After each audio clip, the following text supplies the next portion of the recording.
Olá, querido irmão, querida irmã, estamos em mais um programa Teologia Descomplicada. Hoje, nosso tema será um tema bastante controverso, as pessoas não conseguem entendê-lo direito. Nós vamos falar hoje sobre o pecado que não tem perdão. E o entrevistado de hoje é o pastor Hernandes Dias Lopes. Isso. Boa tarde, pastor, tudo bem? Boa tarde, Samuel. É um prazer estar aqui com você e, sobretudo, para tratar de um assunto tão polêmico, mas tão importante, tão necessário, para ajudar as pessoas a entender com clareza o que a Bíblia ensina sobre este assunto, a blasfêmia contra o Espírito Santo. É verdade, pastor. Muito se fala sobre o assunto, mas pouco é entendido sobre ele, né? E para nós darmos início à nossa conversa, eu quero que você aí que está em casa nos assistindo, deixe seu comentário, deixe de onde você está falando, qual é a cidade, qual é o estado, para que nós possamos conhecê-lo melhor e que nós tenhamos essa interação que é importante, né? Pastor, vamos começar com a primeira pergunta. E para iniciar nosso bate-papo aqui de agora, eu queria saber do senhor o que a Bíblia vai nos dizer, vai nos falar sobre o Espírito Santo. Bom, o Espírito Santo é a terceira pessoa da Trindade. Nós cremos que Deus é um só, mas subsiste em três pessoas distintas, de tal maneira que o Pai não é o Filho, não é o Espírito Santo, o Filho não é o Pai nem o Espírito Santo, o Espírito Santo não é nem o Pai nem o Filho. São pessoas distintas, porém da mesma natureza, da mesma essência. Então, você tem três pessoas da mesma natureza, com os mesmos atributos, realizando as mesmas obras, mas com particularidades específicas, né? O Deus Pai como planejador da nossa redenção, o Deus Filho como executor da nossa redenção e o Deus Espírito Santo como aplicador da nossa redenção. Cada um tem a sua área mais específica de ação, mas as três pessoas, um só Deus, agindo sempre com o mesmo propósito. E é um tema falar sobre a Trindade, né? Desde os primórdios da era cristã, né? Ali nos primeiros séculos se falava sobre isso, a questão da Trindade, né? E, de fato, o Espírito Santo é Deus. A gente olha, por exemplo, em Ananias e Safira, né? Quando Pedro vai falar assim, olha, você não pecaste a homens, mas pecaste ao próprio Deus, né? Ele estava citando ali o Espírito Santo. E é bom falar sobre isso, né, pastor? Porque o tema hoje é sobre a blasfêmia contra o Espírito Santo. Mas antes de falar sobre a blasfêmia contra o Espírito Santo, eu queria saber do senhor o que significa a blasfêmia, a palavra blasfêmia. Bom, a palavra blasfêmia, o termo, significa falar mal, difamar, ultrajar, macular a honra, dizer impropérios, atentar contra a verdade, macular o nome de alguém. Isso é blasfêmia, blasfemar. No caso do Espírito Santo, é aquele que desonra o Espírito Santo, avilta a pessoa e a obra do Espírito Santo, escarnece da pessoa e da obra do Espírito Santo, inverte a obra do Espírito Santo, afirmando que aquilo que é obra de Deus por inspiração do Espírito Santo seria realizado na força e no poder de Satanás. Isso é blasfêmia, e blasfêmia contra o Espírito Santo. E é bom falar sobre isso, né, pastor? A palavra blasfêmia, para a gente entender de forma mais minuciosa o que significa blasfemar contra o Espírito Santo. E a gente olha, por exemplo, os evangelhos vão falar sobre isso, né? Até a própria carta também, a primeira carta de João, e mais voltado para Marcos 3, de 20 a 30. Lá a gente vê o relatos sobre Jesus falando um pouco sobre o tema, né? Mas lá também a gente vê que Jesus fala algumas outras coisas. E aí, segundo o texto de Marcos, o que não é blasfêmia contra o Espírito Santo? E o senhor poderia explicar mais detalhadamente em cima desse texto, e o senhor pode utilizar outros também, não tem problema, mas o que de fato é a blasfêmia? Obrigado, Samuel, por esta pergunta. Veja bem, Há muita confusão sobre o que significa de fato o pecado da blasfêmia contra o Espírito Santo, o pecado que não tem perdão. O Dr. Billy Graham, por exemplo, no seu livro Espírito Santo, chegou a dizer que a blasfêmia contra o Espírito Santo é a pessoa manter-se incrédula até o final da vida. Não receber a Cristo como seu Salvador e fechar as cortinas da vida incrédulo. É claro que aquele que morre sem Cristo, não se arrependendo dos seus pecados e não crendo em Jesus, não tem salvação. Entretanto, não é este não é a essência do que está escrito nos evangelhos de Mateus, Marcos e Lucas, que tratam do assunto, o que é blasfêmia contra o Espírito Santo. Então, blasfêmia contra o Espírito Santo não é propriamente o pecado da incredulidade, né? Segundo, não é negar a divindade do Espírito Santo, porque se fosse assim, os unitaristas jamais poderiam ser salvos, né? Os testemunhos de Jeová jamais poderiam ser salvos, e é possível que pessoas se arrependam e creiam, mesmo fazendo parte dessas seitas, elas podem reconhecer-se pecadoras e pôr a sua confiança em Cristo e serem regeneradas pelo Espírito Santo. Terceiro, a blasfêmia contra o Espírito Santo não é ateísmo. Há pessoas que hoje professam ateísmo e que podem, num dado momento da vida, serem tocadas pelo poder do Espírito Santo e serem regeneradas, sejam agnósticas, pessoas que professam ateísmo, materialismo dialético, as seitas as mais diferentes, as seitas que inclusive negam a divindade do Senhor Jesus Cristo. Então, esses não são caracterizados à luz da Escritura como o pecado da blasfêmia contra o Espírito Santo. Outra coisa importante é que um cristão verdadeiro, uma pessoa nascida de novo, nunca comete o pecado da blasfêmia contra o Espírito Santo.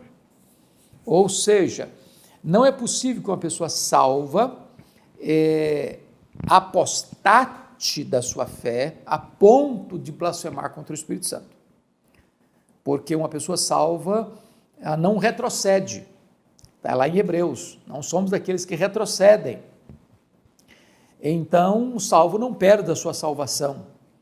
Então, o salvo não comete esse pecado. Outra coisa importante é deixar claro, nenhuma pessoa comete este pecado inconscientemente, sem saber que está cometendo. E depois entra em pânico, se desespera, fala, oh meu Deus, eu acho que eu cometi esse pecado, e entra em desespero. Algumas pessoas chegam a ponto de quase cometerem suicídio, de tanta aflição, de tanta angústia, de tanto desespero, com medo de terem cometido esse pecado. Nenhuma pessoa que comete esse pecado tem qualquer quebrantamento, qualquer sentimento de culpa ou qualquer sentimento de tristeza por ter cometido esse pecado, porque esta pessoa, ela comete esse pecado deliberadamente, conscientemente, endurecidamente e não demonstra em momento algum qualquer arrependimento ou quebrantamento. Então, isso não é a blasfêmia contra o Espírito Santo. Talvez então venha a pergunta que o Samuel nos fez, então o que é a blasfêmia contra o Espírito Santo? Bom, o texto de Marcos, capítulo 3, versos 20, indo até o verso 29, vai nos informar o contexto. Primeiro, a multidão está procurando Jesus com as suas demandas de pessoas doentes, de pessoas possessas, de pessoas aflitas, e diz o texto que Jesus não tinha tempo sequer para comer. Então essa era uma agenda muito intensa, de muita ação. Aliás, Marcos trata muito da ação de Jesus, ele está sempre trabalhando, sempre agindo, ou ensinando, ou pregando, ou curando, ou libertando as pessoas cativas, né? Ele está sempre em trabalho, é o evangelho da ação.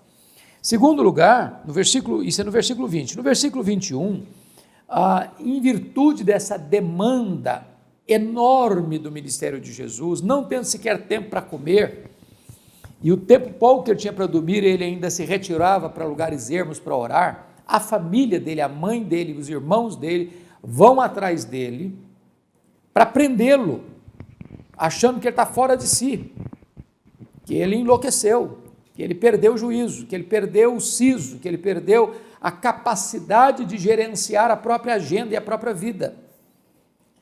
E é nessa conjuntura que o verso 22 diz assim: os escribas que haviam descido de Jerusalém. Então você nota que o sinédrio era formado de saduceus, fariseus, escribas e anciãos. Os escribas eram uma espécie de elite intelectual da religião judaica, membros do partido, do grupo dos fariseus. Eles desceram de Jerusalém e diziam: ele está possesso de Beelzebu. Jesus está possesso de Beelzebu.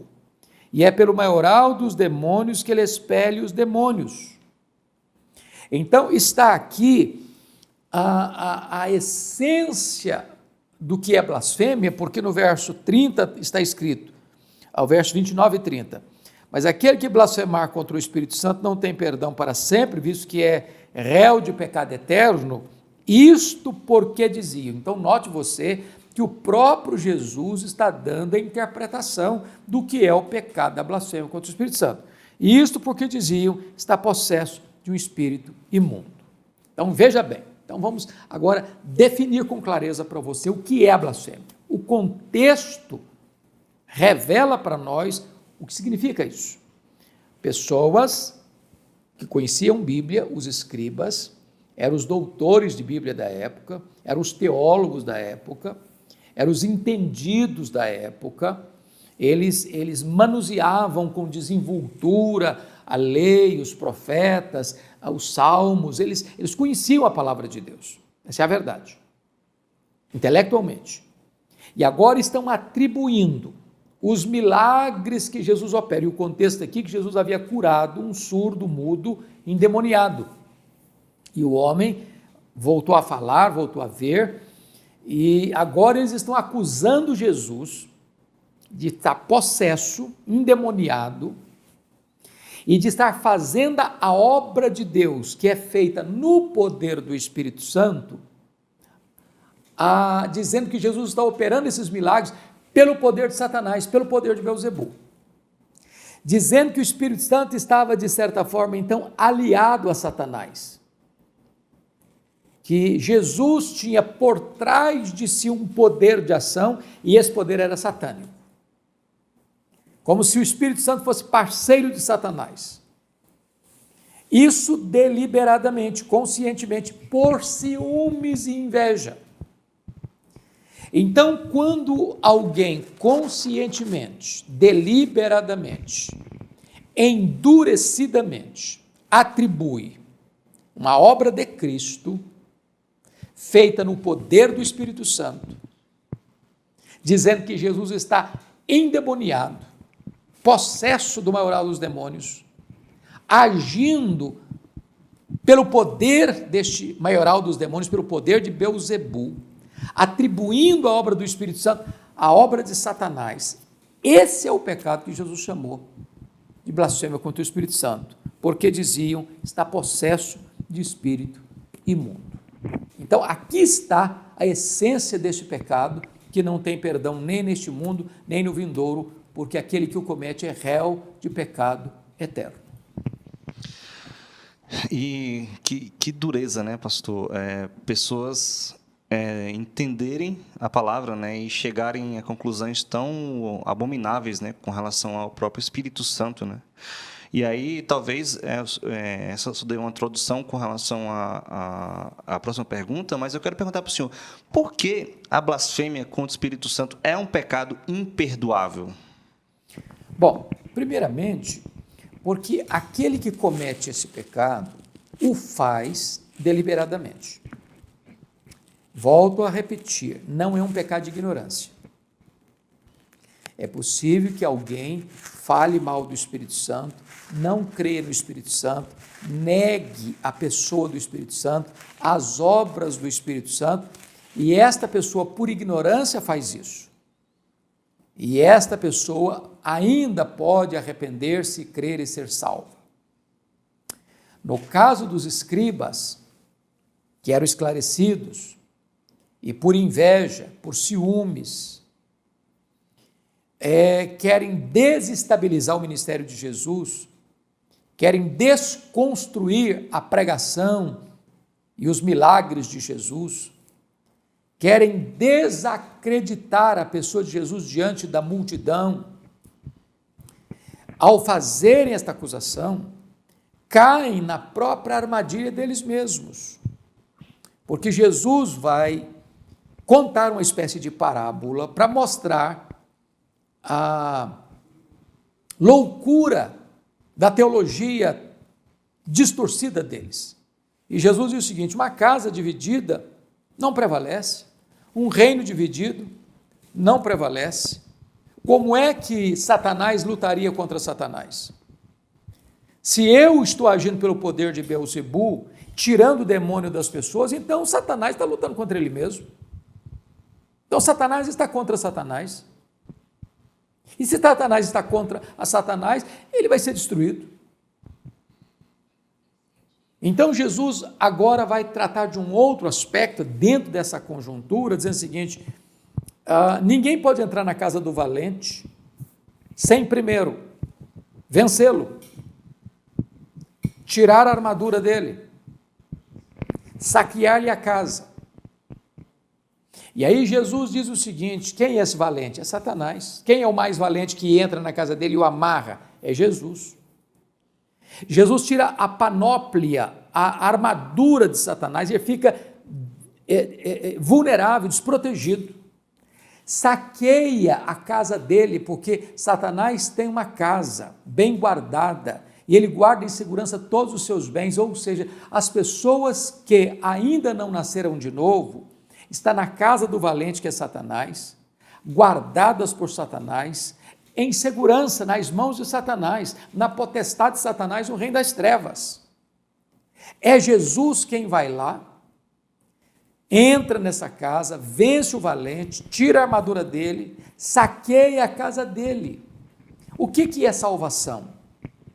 Salvação é quando Jesus entra na casa do valente, arranca as pessoas que estão nas mãos de Satanás, na potestade de Satanás, no império das trevas, e as liberta, e as tira de lá, transferindo-as do reino das trevas para o reino da luz.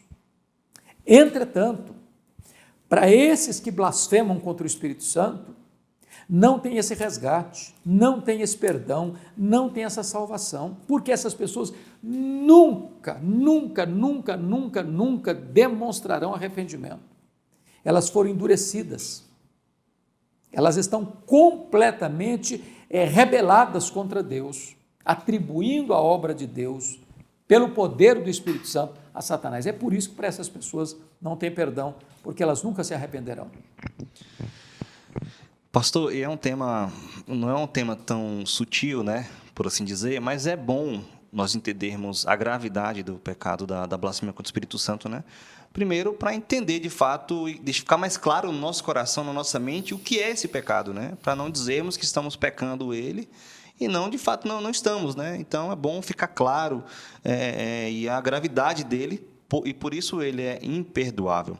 Pastor, mas a gente falando um pouquinho sobre o pecado que não tem perdão, há alguns críticos, algumas pessoas incoutas, que não têm conhecimento, indoutas, né, que não têm conhecimento, pode perguntar para a gente que a Bíblia se contradiz, né, porque ela fala que nossos pecados são perdoados e existe um pecado que não é perdoado, né? Então, o senhor poderia nos ajudar a entender e harmonizar essas duas doutrinas na nossa cabeça? Muito obrigado, Samuel, pela pergunta. Veja bem, todo pecado é perdoado, exceto a blasfêmia contra o Espírito Santo, por uma razão. O pecado é perdoado onde há arrependimento. A condição para o perdão é que o pecador se arrependa do seu pecado. Deus não perdoa pecados onde não há arrependimento, onde há dureza de coração, onde não há reconhecimento da transgressão.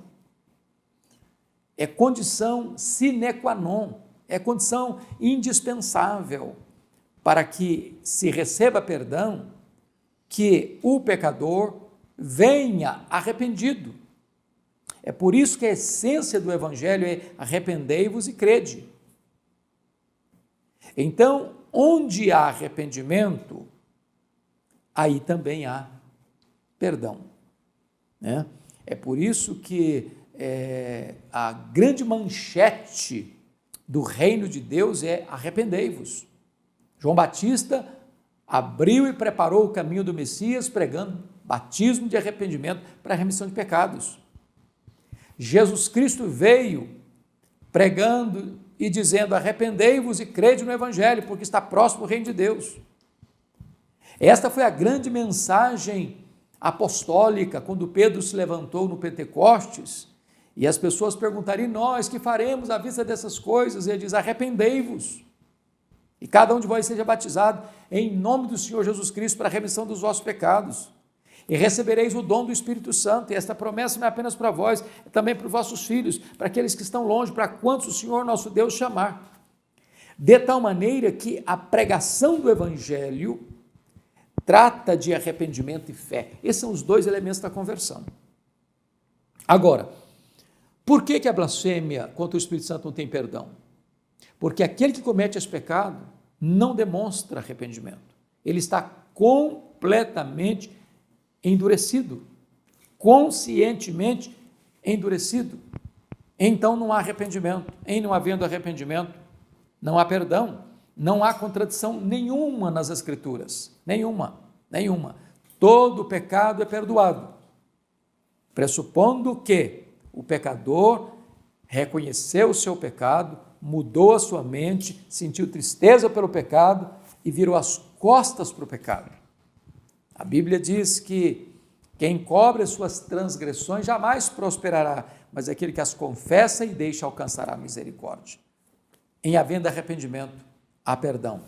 Quem blasfema contra o Espírito Santo, coração endurecido, atribuindo a Satanás a obra de Deus, dizendo que Jesus está possesso de um espírito imundo, fazendo a obra dele no poder de Beelzebu, esta pessoa não tem perdão, porque faz isso deliberada e conscientemente, sem qualquer arrependimento. Que bênção, pastor. E é por isso que é bom a gente estudar a Bíblia, né? Se esmerar mesmo no conhecimento das Sagradas Escrituras, entender de fato o que a Bíblia tem para nos ensinar, né? Porque, como o pastor Hernandes diz, né? Ela não se contradiz, ela não traz um contexto, depois um outro, não, ela é fidedigna, ela ensina de fato, ela é a palavra de Deus, né? É de lá que nós tiramos o conhecimento para a salvação, é de lá que nós tiramos o conhecimento para viver uma vida santa e viver uma vida digna diante da presença do Senhor. Pastor, o senhor falando sobre arrependimento, eu creio que a maior felicidade do cristão é ver uma pessoa compreendendo a sua situação espiritual e entendendo que há salvação em Cristo Jesus. Porque isso é um fruto que é um fruto eterno, né? Que vai gerar repercussões eternas na vida daquela pessoa. E é por isso que no programa anterior, conversando com o pastor Arival, e a gente falando sobre a questão de evangelizar, de proclamar e da fidelidade do cristão em relação a dízimos e ofertas para que a igreja invista mais e mais em missões e evangelismo para ver vidas realmente sendo salvas, sendo convertidas pelo poder do Evangelho, né? Ver vidas, ver o Espírito Santo convencendo o homem do pecado, da justiça e do juízo. Então, eu creio que essa deva ser a maior alegria do cristão, né? Ver outro entendendo e compreendendo a mensagem linda, poderosa e salvadora do Evangelho de Jesus Cristo. E é uma coisa, Samuel, importante dentro dessa conjuntura da blasfêmia contra o Espírito Santo, que a graça de Deus é tão maravilhosa que você vê pessoas dos mais diversos naipes, dos mais diversos tipos, que foram longe demais na sua vida de pecado e que foram alcançadas pela graça. Você encontra, por exemplo, um Manassés, um homem feiticeiro, um homem que consultava os astros, um homem que chegou a sacrificar os seus próprios filhos em altares pagãos, um homem assassino que encheu Jerusalém de sangue inocente, que mandou cerrar ao meio o profeta Isaías, um homem que poluiu a casa de Deus com imagens de deuses pagãos, um homem que oprimiu o seu povo de uma forma tão cruel. Para um homem desse, tem salvação. Você pega um megalomaníaco como Nabucodonosor, um homem que truculentamente subjugou muitos povos, que matou crianças, velhos, mulheres grávidas, um homem que derramou muito sangue inocente, um homem que achava que ele era Deus, mesmo Deus usando recursos radicais, tirando esse homem do palácio e colocando no campo, houve salvação para ele. Você pega, por exemplo, um ladrão que viveu a vida toda vivendo na contramão da lei, né? E não era ladrão batedor de carteira, não. A palavra ali é lestes, é o camarada que assalta a mão armada, que tira a vida do próximo para roubar dele. E num 10º momento da vida, pregado na cruz, zombando de Jesus no começo, se arrepende ali, num 10ª hora, no fechar das cortinas, e ele é salvo. Você pega um assassino como Saulo de Tarso, perseguidor cruel da igreja, é salvo. Você pega um comerciante de escravos, né? Um traficante de escravos, como John Newton, é salvo, escreve o hino Amazing Grace. Então, as pessoas hoje que estão afundadas no pecado mais terrível da prostituição, da imoralidade, da jogatina, da bebedeira, das drogas, da corrupção, da violência, se estas pessoas se arrependerem, a graça de Deus os alcançará. Que coisa maravilhosa! A salvação para o pior pecador. O apóstolo Paulo chegou a dizer: eu sou o maior dos pecadores, fiel à palavra e digna de inteira aceitação, que Cristo Jesus veio ao mundo para salvar os pecadores, dos quais eu sou o principal. Então, você que está aí nos assistindo, não importa quão longe você tenha ido, não importa quão profundamente você tenha caído, se agora mesmo você se arrepender e crer no Senhor Jesus, você pode ter seus pecados cancelados, perdoados, e você vai ser salvo pela graça de Deus. Que maravilhosa mensagem para a gente, né? Pastor, o senhor falando, meu pai, quando assumiu uma igreja no interior da Paraíba, uma cidadezinha chamada Juarez Távora, o senhor falando aí sobre o poder transformador do Evangelho, lá tinha um irmão chamado Irmão Gileno. Ele era um bebum, pastor, que ficava nas calçadas, jogado, casado, mas até a esposa, pra você ter ideia da gravidade, até a esposa tinha se desiludido dele, né? Ele vai ser assim para sempre. E algo extraordinário aconteceu na vida dele, né? Ele estava bêbado, jogado, tinha passado a noite no meio da calçada, perto de uma igreja, e aí as irmãzinhas do louvor lá estavam ensaiando, né, para o culto à noite. E aí ele pensa assim, olha, que hino tão bonito, se elas tocassem de novo para eu escutar, e as irmãs tocaram de novo. E ele, gostando assim do hino, falou assim, como seria bom se elas tocassem novamente. E elas tocaram novamente, pastor. E aí ele decidiu, eu vou para essa igreja hoje eu vou para a igreja. Chegou em casa, meio cambaleando ainda, mas falou assim, mulher, passa aí a minha roupa aí, a mais bonita que tiver, que eu vou para a igreja. Você tem ideia, pastor? Ela estava tão desenganada que ela falou assim, Gileno, você vai beber de novo, Gileno. Acabou de vir da Dubai, vai beber de novo. E aí ele falou assim, não, mulher, eu não estou falando para você, eu vou para a igreja hoje. Pode arrumar minha roupa aí. Passa minha roupa aí. E ela passou, né? Entendendo, sabendo que ele ia para o bar. E ele foi para essa igreja, pastor. E ele foi convertido pelo poder do Evangelho. Quando meu pai saiu de lá, ele não ficou tomando conta mais daquela igreja. Quem ficou tomando conta da igreja? O irmão Gileno. O poder transformador do Evangelho. Eu acho isso extraordinário. Ver como Jesus pega homens, pega mulheres desenganadas pela sociedade, pelas pessoas, pelos familiares até, e puxa para ele e fala, esse é meu. Esse vai ser instrumento poderoso nas minhas mãos. Isso é extraordinário. Eu não vejo isso em outra religião, mas o poder do Evangelho que transforma vidas, que faz aquele homem desenganado ser o instrumento de Deus naquela igreja ali. Eu fico impressionado com o poder do Evangelho, pastor. Mas voltando um pouco para o nosso tema, o senhor falou um pouquinho, mas só quem blasfema contra o Espírito Santo é quem não crê nele, ou o cristão ele pode sim blasfemar contra o Espírito Santo? Por que eu faço essa pergunta, pastor? Porque existem muitos irmãos e irmãs que pensam ter feito isso. E aí eu queria que o senhor esclarecesse isso para a gente, para deixar essa mensagem no coração dos nossos irmãos e irmãs, de fato crentes em Cristo Jesus. Muito obrigado, Samuel. Eu já dei uma pincelada no começo sobre este assunto, mas gostaria então de voltar e deixar isso mais claro. Veja bem, quem comete esse pecado aqui, narrado nos evangelhos, são os escribas e os fariseus. Marcos está falando dos escribas, os outros evangelistas falam dos fariseus. Ou seja, os escribas eram um grupo dentro do grupo maior dos fariseus. Os escribas eram uma espécie de os estudiosos dentre os fariseus. Os fariseus eram aquele grupo religioso mais restrito, mais radical, mais zeloso, entre aspas, da lei, mas que foi substituindo a forma, a essência pela forma, e começou a desenvolver uma espiritualidade que hoje nós chamamos de farisaica, de aparência, de fachada, com muitos véus, né, com muitas máscaras, e de repente eles demonstravam em público uma espiritualidade muito bonita, mas Jesus chamou-os de sepulcros caiados, muito bonito por fora e podres por dentro. Bom, preste atenção que as pessoas então que cometeram esse pecado relatado aqui nos evangelhos eram pessoas cultas, tinham conhecimento, mas não tinham conversão. Conversão. Então, primeira coisa, não é um pecado de ignorância. Eu não sabia. Não, as pessoas sabem. Quem comete, sabe o que está cometendo. Não é um pecado de ignorância.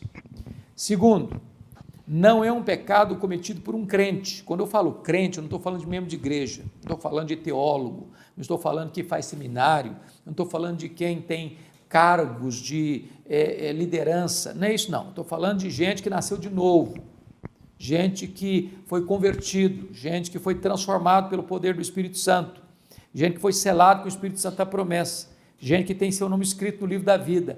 Uma pessoa crente não comete o pecado da blasfêmia contra o Espírito Santo. Nós podemos ter pensamentos horríveis, e eu conheço tantos crentes que ficam desesperados, porque de repente veio à sua mente pensamentos horríveis de blasfêmia, e ele entra em pânico, ele entra em desespero, ele entra em depressão, com medo de ter cometido esse pecado. Então, um crente não comete esse pecado, não comete esse pecado. Isso é muito importante você entender, porque quando uma pessoa comete esse pecado, não há arrependimento, quando há tristeza, quando há angústia no seu coração, isso é obra do Espírito Santo em você. Só o Espírito Santo nos convence do pecado, da justiça e do juízo. Então, isso é uma evidência quando você tem medo de angústia, ou tristeza, ou inseguro sobre isso, é uma prova de que você não cometeu esse pecado. Um crente não comete esse pecado. Obrigado, pastor. Obrigado pelo esclarecimento. Fica no coração do irmão e da irmã, de fato convertida pelo Espírito Santo, né? Que não blasfema. Pastor, uma última pergunta aí, essa é direcionada mais para jovens, adolescentes que gostam de brincar, de fazer piada. Lógico que também os mais velhos também gostam, né? Mas fazer piada com as coisas de Deus pode ser considerado blasfêmia contra o Espírito Santo? Veja bem, todo pecado é muito grave, sobretudo um pecado consciente. Eu colocaria esse pecado que você menciona aí na quebra do terceiro mandamento. Não tomarás o nome do Senhor teu Deus em vão. Então, um cristão não deve usar o nome de Deus para brincadeiras jocosas, para conversinhas de risada de canto da boca, para piadinhas, para gracejos, para contos imorais. O nome de Deus é santo e nós devemos santificar o seu nome. Pai nosso que estais nos céus, santificado seja o teu nome. Então nós devemos, Deus não pode ser mais santo do que Ele é. Ele é santo no sentido pleno, maiúsculo e superlativo. Mas com as nossas palavras, com as nossas atitudes, nós devemos levar as pessoas que convivem conosco, que se relacionam conosco, a compreenderem quão santo Deus é. Embora isso que você mencionou não se configure como blasfêmia contra o Espírito Santo, e não é, mas não deixa de ser um pecado gravíssimo, do qual precisamos nos arrepender se estamos cometendo. O nome de Deus é santo e não deva ser associado em coisa alguma que não seja compatível com a sua natureza. Está escrito lá em Jeremias 15:19, se tu te arrependeres, eu te farei voltar e estarás na minha presença. Se apartares o precioso do vil, serás a minha boca. O que é santo não pode estar associado ao vil. O santo precisa ser separado do vil, se nós queremos ser boca de Deus. Obrigado, pastor, por esses esclarecimentos. De fato, a gente não pode brincar, né, com as coisas de Deus, não pode brincar com as coisas que de Deus, o nome de Deus. A gente tem que realmente respeitá-lo, né, e entender que Ele é santo, santo, santo. Ele é santíssimo, né, o termo em hebraico, o santo, santo, santo quer dizer santíssimo, né. Pastor, estamos chegando no final, muito obrigado, foi uma honra para nós ter o senhor aqui hoje falando sobre esse tema de extrema relevância para a vida do cristão. E aí eu queria que o senhor deixasse uma mensagem final, algumas considerações finais sobre o tema. O senhor pode trazer alguma aplicação aí para a nossa vida, né? Fique à vontade, tá bom? Muito obrigado, Samuel. Bom, a primeira coisa é sermos muito gratos a Deus, porque por sua bondade, por sua graça, Ele nos alcançou. Nós não temos nenhum mérito, não temos nenhum predicado em nós mesmos que nos recomende à graça de Deus. Você e eu fomos alcançados pela graça, pela bondade, pela misericórdia de Deus. Não há mérito em nós. Então, nós devemos ser muito gratos a Deus por tão grande salvação que nós recebemos. Segundo lugar, nós devemos honrar a este Deus que nos salvou, exaltá-lo, glorificá-lo, adorá-lo, porque Deus formou um povo para si, zeloso de boas obras, um povo para o seu louvor. O fim principal da sua e da minha vida é glorificar a Deus, é desfrutar da presença de Deus, é nos deleitar em Deus. Deus é melhor do que as suas próprias dádivas. Terceiro lugar, nós precisamos não apenas conhecer este Deus, amar este Deus, ter intimidade com este Deus, sendo Ele o nosso deleite maior, nossa herança, nossa riqueza, nosso prazer, mas devemos torná-lo conhecido, devemos usar todas as ferramentas, todos os instrumentos, aproveitar todas as oportunidades para falarmos deste nome, para anunciarmos o evangelho da salvação, a graça de Deus, porque da mesma maneira que nós fomos alcançados, desejamos ardentemente que outras pessoas também sejam alcançadas, e que nós honremos o Espírito Santo, que nós honremos a Jesus, que nós honremos ao Deus Pai, e que vivamos para o louvor da sua glória. Deus abençoe profundamente o seu coração. Obrigado, pastor. Obrigado você que nos acompanhou até agora, que o Senhor continue abençoando a sua vida. Nós ficamos por aqui, mas a nossa programação ela continua. Hoje nós teremos o Conexão com Deus às 20 horas. Tenta lá, corre lá no site da igreja. Se você não conseguir estar presencialmente conosco, você pode acessar e participar pelo nosso canal do YouTube. Então, que Deus fale grandemente ao seu coração através da mensagem de hoje. E não se esqueça, amanhã, às 10 horas, teremos o Manhã IPP com a Lídia Dickel e com Pedro Cera. Que o Senhor abençoe a sua vida e essa semana seja semana abençoada e que você possa ter várias oportunidades para falar do Evangelho para outras pessoas que estão carentes de ouvi-lo. Deus abençoe. Tchau, tchau.